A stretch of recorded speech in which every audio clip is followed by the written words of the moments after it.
UFC 321, Miss Mackenzie Dern. First of all, congratulations. And how much do you love Abu Dhabi right now? It's done nothing but bring good things to you. Yeah, no, I've always had great, amazing results in Abu Dhabi, so I'm so happy. I couldn't pick a better place to win my title, here. I'm the first woman to win the title in Abu Dhabi. And yeah, like 10 years ago, I won also two world titles, so yeah, Abu Dhabi has a special place in my heart, for sure. Dana White was just on stage. He was very complimentary of the fight. He said those two girls went in there, and he said they beat the shit out of each other. So, from your angle, when you were in there with Virna, did it seem did it go the way you thought it was going to with her? I knew it was going to be tough. I knew it wasn't going to be an easy fight because, she's been at this. She was on a 5-fight win streak. I know she was confident. I was looking for a knockout, honestly. Yeah. I wish I could get the submission or a knockout, but no, I think we stayed calm and composed, and we landed the shots. I was really trying to not overload and get too emotional. I just tried to stay calm the whole time.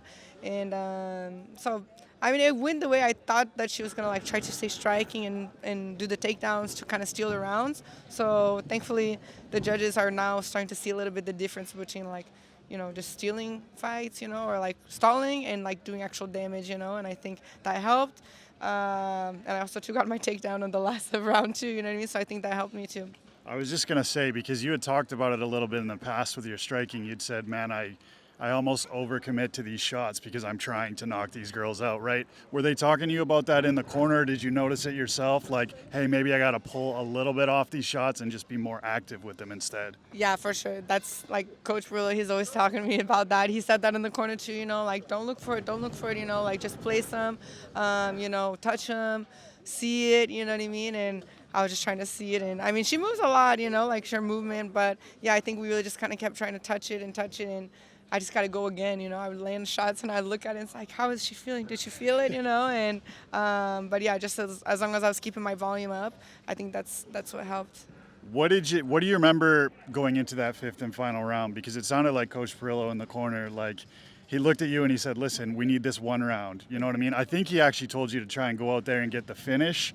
But he said, we just need this one round. What do you remember from that last conversation?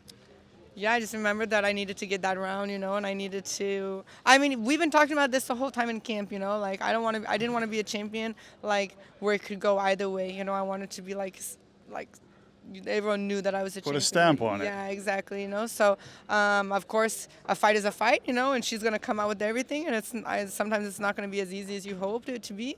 But yeah, in the end of the day, it's what Dana said. We put our heart in there, and we were willing to die in there. And our first fight was the same way. We almost got fight of the night the first time. So yeah, I was really trying to get the knockout, but without overloading.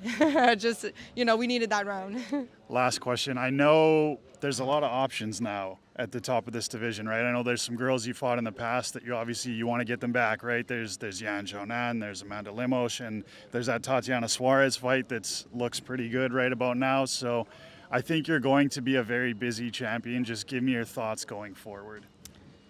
Yeah, just get back in the gym, and get training and be kind of prepared with what Dana will offer, and who will be next. So, it's kind of funny because when you're climbing the ranks, you're kind of just okay, who I'm going to fight next, who I can try and beat to just get my win streak going. But as a champion, you're this big target, and you know that everyone's training for you technically, and it's I don't know, we'll see if Weili will come back down, if Tatiana, or if maybe one of the other girls that I lost to, if they get kind of a little winning streak, they'll come back up, be able to come and fight for the belt again. But yeah, I'll be ready for whoever comes. I was just gonna say, you now have that time to prepare for the Zhang Weili fight, correct? Yes, for sure. If I can get on the White House card, that would be amazing. I think in June, by the time in June, depending also too on how her fight goes with Valentina. But yeah, I think now, for sure, next year I'll be ready for whoever comes. This definitely is giving me a new confidence, and this just pushes me to work harder and harder. Listen, Mackenzie Dern, Zhang Weili at the White House. I like the sounds of that. UFC 321, that is your new strawweight champion. Mackenzie Dern defeats Virna Jandiroba by unanimous decision.